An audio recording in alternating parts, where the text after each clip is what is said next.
이 땅에 오시면서 십자가에 못 박혀 고난을 받으시고 십자가에 못 박혀 돌아가시고 피를 흘리시고 그 다음에 부활하시고 승천하신 그 과정까지 바울은 알고자 한다 하고 지금 고백을 하는 거예요.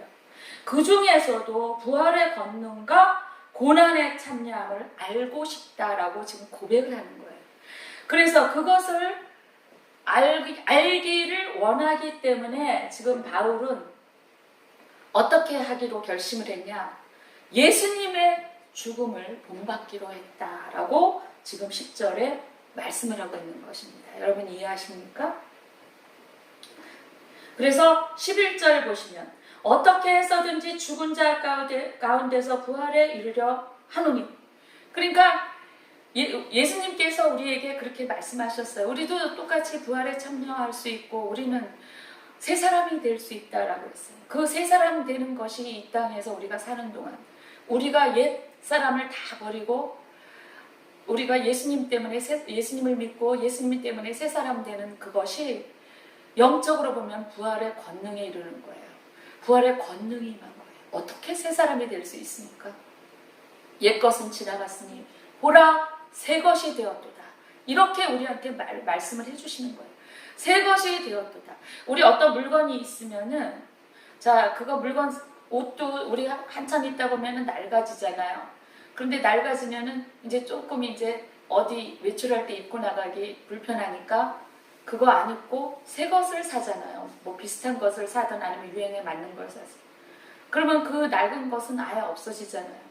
지금 하나님께서는 예수님을 통하여 그렇게 말씀하고 계시는 거예요. 보라 옛 것이 지나갔으니 새 것이 되었도다. 이 말은 우리가 진짜 새 사람 된 순간 옛 것은 다 죽었다고 말씀을 하시는 거예요. 누구 때문에? 예수님 때문에. 어디에서? 십자가에서. 이미 우리의 옛 것은 다 죽었다. 이제는 새 사람이 되었다. 이것이 부활의 권능이 임했다는 것입니다. 부활의 권능이 임했다는 거예요. 영적으로. 그것이 권능이 아니면 어떻게 그런 능력이 나타날 수 있습니까? 부활의 권능이 임했다는 것입니다. 그래서 12절에 보시면 내가 이미 얻었다 함도 아니요 온전히 이루었다 함도 아니라. 그래서 바울이 말하고자 하는 바는 그 예수님을 알고자 하는데 자기는 예수님을 알려고 무단히 노력하는 그 과정을 지금 걸어가고 있는데 그 중에서 부활의 권능과 예수님이 고난에 참여함을 알고 싶다. 그래서 예수님의 죽음을 본받기로 결심했다라고 말씀을 하면서 바울이 뭐라고 하냐면은 11절에 어떻게 해서든지 죽은 자 가운데서 부활에 이르려 하노니 이렇게 고백을 하는 거예요. 자기가 완전히 새 사람으로서 그렇게 살고자 하노니 이 말을 하는 것과 똑같습니다. 12절에 그러면서 내가 이미 얻었다 함도 아니요 온전히 이루었다 함도 아니다. 그러니까 그렇다고 해서 자기가 새 사람이 되면서 그 예수님의 부활의 권능에 참여를 했다고 해서 온전하다고 보진 않는다. 그것을 온전한 상태로 얻었다고 생각하진 않는다. 이런 뜻이에요. 그러면 어떻게 하느냐? 오직 내가 그리스도 예수께 잡힌 바 된 그것을 잡으려고 달려가노라. 다시 말하면 이게 무슨 말씀이신지 아시겠죠? 그러니까 그것 완전한 어떤 그런 완전하고 온전한 새 사람으로 얻은 건 아니지만 다른 것은 생각하지 않고 오로지 예수님만 바라고 앞만 바라고 나는 예수님만 따라가겠다. 이런 뜻이에요. 그 의미는 무슨 뜻인가 하니 그러면 그것이 예수님만 바라보고 따라가는 그것이 내가 바로 새 사람이 되는 것이다. 이렇게 지금 말하고 있는 것입니다.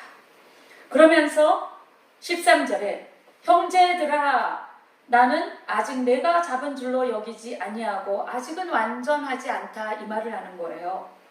오직 한 일, 즉 뒤에 있는 것은 잊어버리고 앞에 있는 것을 잡으려고 14절에 둯대를 향하여 그리스도 예수 안에서 하나님이 위에서 부르신 부름의 상을 위하여 달려가노라. 나는 앞만 향하여 예수님만 바라보고 달려가노라. 이렇게 지금 고백을 하고 있는 것입니다.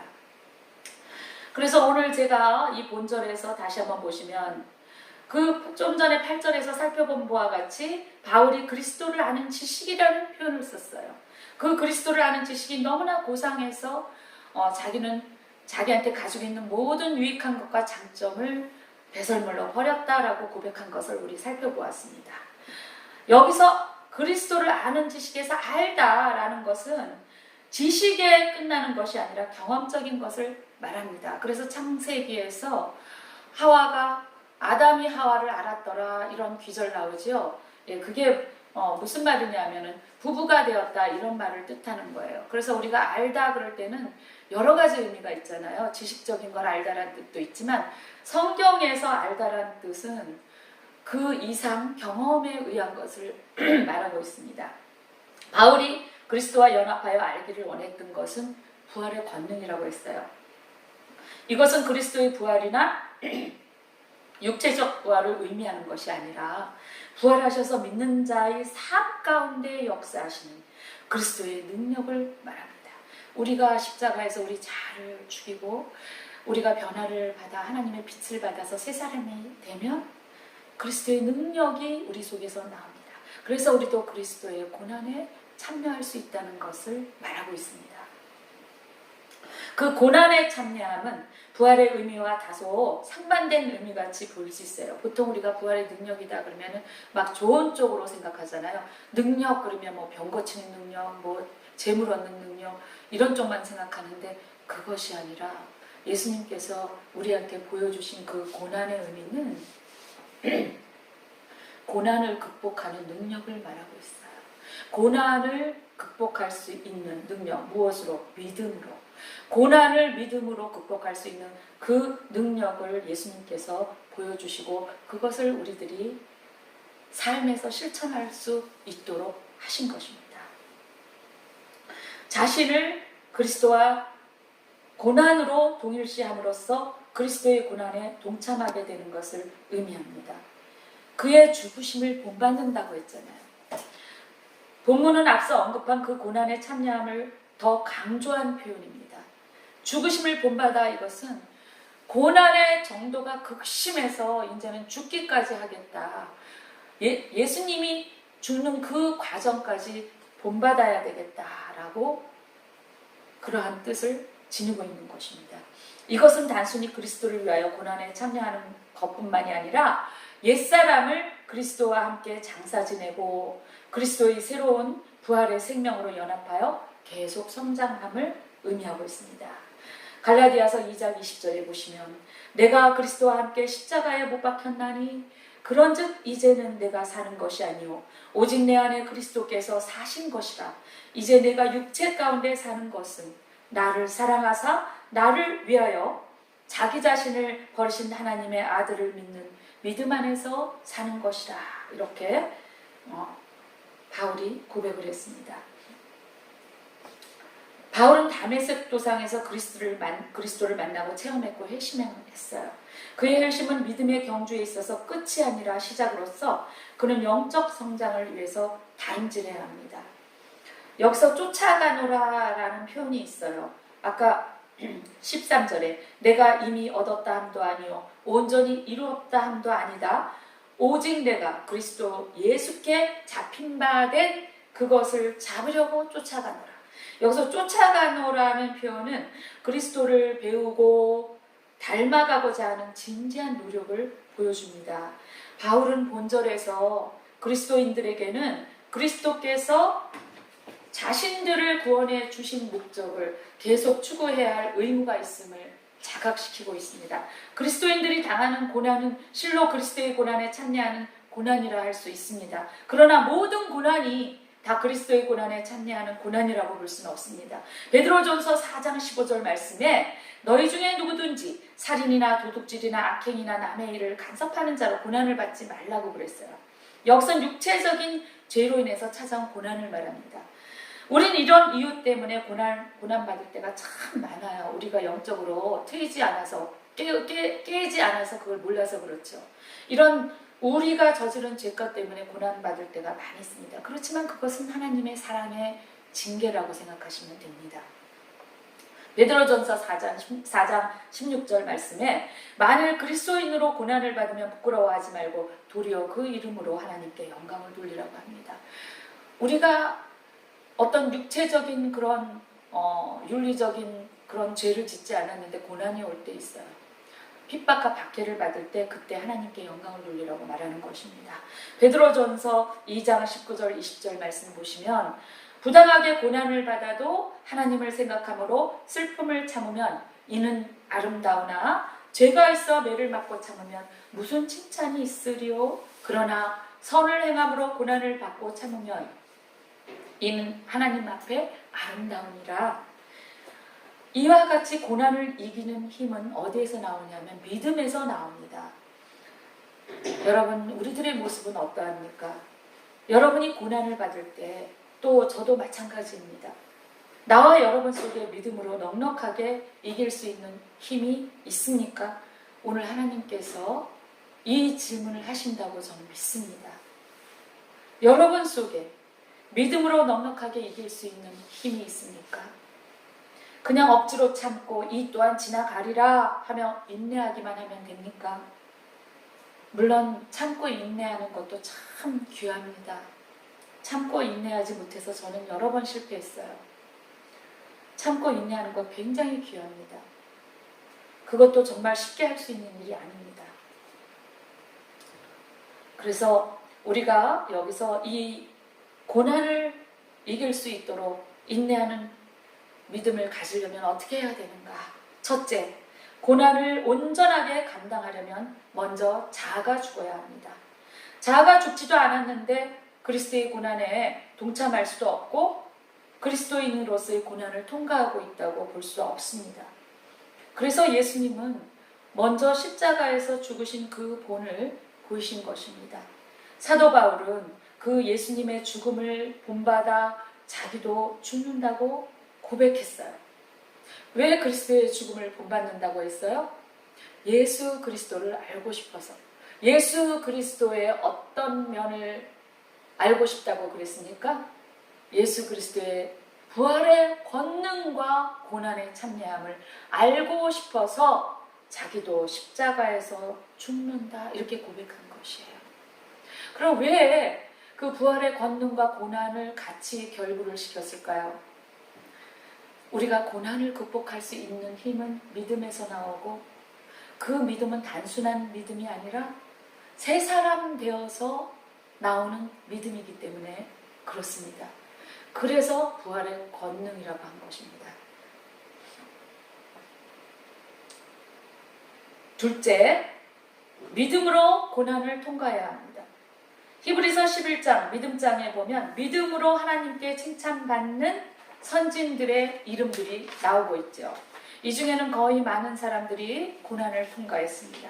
모세의 예를 보면 히브리서 11장 23절에서 29절에 모세도 세상을 극복한 믿음의 소유자입니다. 그래서 히브리서 11장 쭉 보니까 23절에 세상 임금을 두려워하지 않았다고 했어요. 24절 명예를 거절했습니다. 25, 26절에 세상과 타협하지 않았다고 했어요. 27절에 세상과 자신을 분리했다는 것입니다. 28절, 29절에 보이지 않는 능력의 손을 모세는 의지하였다라고 하는 것입니다. 모세의 경우는 세상과 타협하여 사는 것을 지혜로 하는 이 시대의 처세와는 대조적임을 볼 수가 있습니다. 그래서 25절에 모세가 애굽 왕손의 자리를 거절한 이유는 모세가 하나님의 백성과 함께 고난받기를 잠시 제약의 낙을 누리는 것보다 더 좋아했기 때문이다 라고 합니다. 제약의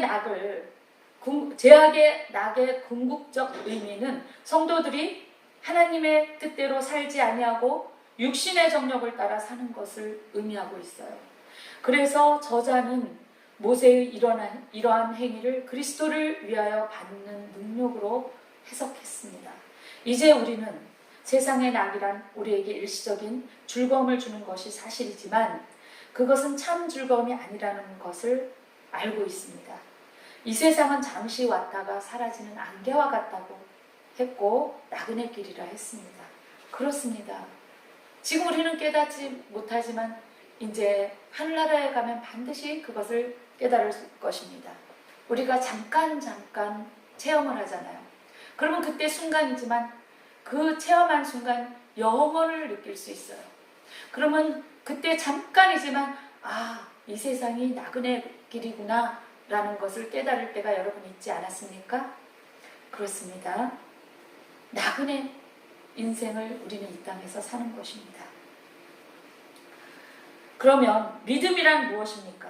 히브리서 11장 1절에 믿음은 바라는 것들의 실상이다 라고 했죠. 헬라어로 이 실상이라는 말은 아래에 서 있다라는 뜻입니다. 이는 어떤 사건이 실제로 존재한다거나 혹은 장래에 반드시 성취될 것이라는 사실에 대한 확고한 발판을 지니고 서 있다는 말입니다. 이 히브리서의 이 말씀은 우리가 좀 여러분이 시간을 두고 묵상을 해야만 이 마음에 깊이 있게 들어오는 말씀입니다. 믿음이 뭐라 그랬어요? 바라는 것들의 실상이라 그랬어요. 바라는 것들의 실상. 그것이 실제로 있다는 말입니다. 그게 믿음이라는 말입니다. 즉 믿음이 우리가 바라는 것들에 대한 확신을 가지고 있고 견고히 서 있을 수 있도록 하는 발판이 된다는 말이에요. 그것이 발판이 되지 않으면 우리가 믿음으로 바라는 것들이 실제로 올 수 없다는 얘기입니다. 그것이 발판으로 되어 있어야만 우리가 하나님 안에서 하나님과 합한 그 소망이 현실로 실제로 드러난다는 것입니다. 믿음은 하나님에 의해 계시되고 선포된 것에 대한 단순한 동의 그 이상입니다. 하나님의 약속이 실제로 존재하며 그것이 하나님의 능력과 신실함에 의해 반드시 성취될 것이라는 사실을 확신하는 것입니다. 그런 점에서 믿음은 기대와 소망의 근거가 됩니다. 성도들은 하나님 나라라는 실상을 붙잡기 위해서 나그네 길을 가고 있습니다. 그런데 많은 성도들이 예수를 구주로 고백하고 함께 나그네 길을 가면서도 실상을 붙잡는 것보다 현실에 미혹됩니다. 우리가 주기도문에서 있잖아요. 하나님의 나라가 이 땅에 임하게 하옵시고. 그래서 우리는 그 하나님의 나라가 이 땅에 임하도록 하기 위해서 그 길을 가는 것이에요. 그게 우리의 사명이에요. 거기에 어디 우리 욕심을 채우는 것이 있겠습니까? 이 하나님 나라라는 실상을 붙잡기 위해서 나그네 길을 가고 있는 것이에요. 이스라엘 백성들이 실상을 손에 붙잡은 것처럼 확실하게 믿지 못하였기 때문에 자신들의 광야 생활을 불평하며 하나님께 원망했던 것처럼 현실에 미혹된 성도들도 나그네 인생 가운데서 만나는 어려움에 대해 불평하며 하나님을 원망할 때가 많이 있을 것입니다. 그러나 하나님 나라를 손에 이미 잡고 있는 것처럼 확실하게 믿고 나그네 길을 가는 성도는 항상 즐거움과 감사로 가득 찬 삶을 살아갈 수 있습니다. 마치 우리가 명절에 귀향길을 가잖아요. 길이 멀고 또 가다 보면 사고도 나고 또 돈도 많이 들 수가 있어요. 또 길이 막혀서 오랜 시간 길에 서서 기다려야 할 때도 있어요. 그런데 우리는 즐겁게 참고 갈 수 있잖아요. 왜 그럴까요? 분명히 나의 고향이 있으니까 그런 거예요. 여러분, 우리의 본향이 어디입니까? 하늘나라입니다. 그것이 우리의 영적인 진짜 고향입니다. 믿습니까? 여기 어디 이 땅에 소망을 두고 영원히 살 것처럼 재물 쌓고 자기 자녀들에게 투자하고 그럴 일 있겠습니까?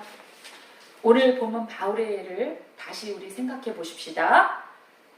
히브리서에 나오는 믿음의 조상들이나 바울이나 예수님의 제자들이 왜 이토록 험한 고난을 순교하면서까지 감수하면서까지 기쁨으로 견딜 수 있었을까요?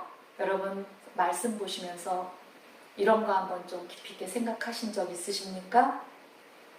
히브리서 11장 36절에서 37절 보시면 또 어떤 이들은 조롱과 채찍질 뿐 아니라 결박과 옥에 갇히는 시련도 받았으며 돌로 치는 것과 톱으로 켜는 것과 시험과 칼로 죽임을 당하고 양과 염소의 가죽을 입고 유리하여 궁핍과 환난과 학대를 받았으니 초대교회 성도들이 이런 일을 진짜 당했다는 것을 말하고 있는 거예요.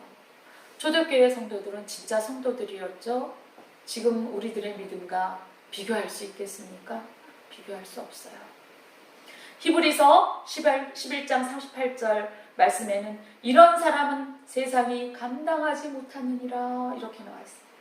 세상이 감당하지 못하는 믿음의 사람들은 약 200년 전에 썬다싱 같은 사람들, 또 중국의 선교사로 가다가 온 가족이 다 죽었어요. 그렇죠? 그래도 그분은 끝까지 사명을 감수했습니다. 허드슨 테일러죠. 또 우리나라의 주기철 목사님, 손양원 목사님, 가깝게는 오늘날 북한과 이슬람주의 나라의 곳곳에 있는 곳에서도 많은 그리스도의 고난을 통과해 왔고 순교하는 분들이 너무나 많이 지금도 계십니다. 지금도 겪고 있는 믿음의 용사들이 많이 있습니다. 그분들이 겸손해서 드러나지 않는 것뿐이에요. 여러분, 우리의 믿음을 성찰해 보시는 귀한 시간 되시길 예수 그리스도 이름으로 축원드립니다. 나는 자아가 죽었습니까? 그 다음에 그리스도의 고난을 동참한다고 봐야 되지 않겠습니까? 내 욕심, 혈기, 자존심, 교만 이것들은 한쪽으로 밀어붙이고 내려놓고 그리스도의 고난을 과연 힘있게 극복할 수 있겠습니까? 신명기 6장 5절에는 이렇게 말씀합니다. 하나님의 명령입니다.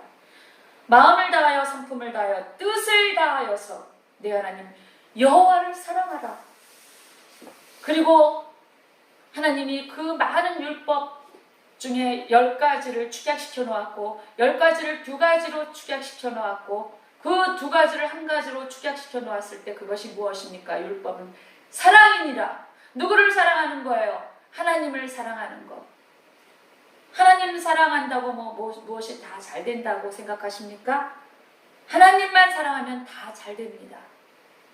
말씀에 나와 있고 말씀에 증거하고 있습니다. 우리가 사도 바울도 삼층전까지 올라가고 하나님의 계시를 많이 받았어요.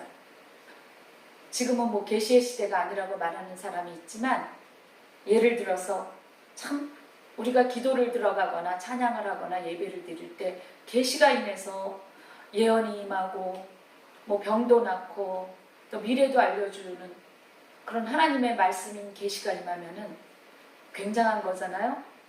그런데 여러분 생각해 볼 게 있어요. 계시보다 더 높은 것은 무엇인지 아십니까? 하나님과의 관계입니다. 하나님을 사랑하는 것입니다. 하나님을 사랑하고 하나님 아버지와의 관계가 온전하게 이루어지는 것입니다. 그것이 계시보다 더 높은 차원인 것을 여러분 깨닫고 있습니까? 깨달으셔야 됩니다. 그랬을 때 하나님이 우리와 함께 동행하시고 우리에게 거하시는 것입니다. 여러분 잘 생각해 보세요. 하나님을 사랑하는 것이 하나님과의 관계가 온전하고 하나님 아버지와의 관계가 올바로 성립이 되는 것이 계시보다 더 높은 차원입니다. 그래서 하나님께서 율법은 사랑이다. 내 하나님 여호와를 사랑하라. 이렇게 명령하신 거예요. 하나님 이기적이신 분이시기 때문에 나만을 사랑해 이러신 것이 아닙니다. 이것이 우리가 이 땅에서 해야 할 일이고 사명이고 그래서 이 관계가 올바로 형성돼야만 우리가 하나님의 나라를 이 땅에 임하게 하는 소망을 가지고 일할 수 있는 그 사명을 잘 감당할 수 있을 것이라고 믿습니다. 여러분을 예수 그리스도 이름으로 축복합니다. 기도하시겠습니다. 하나님 아버지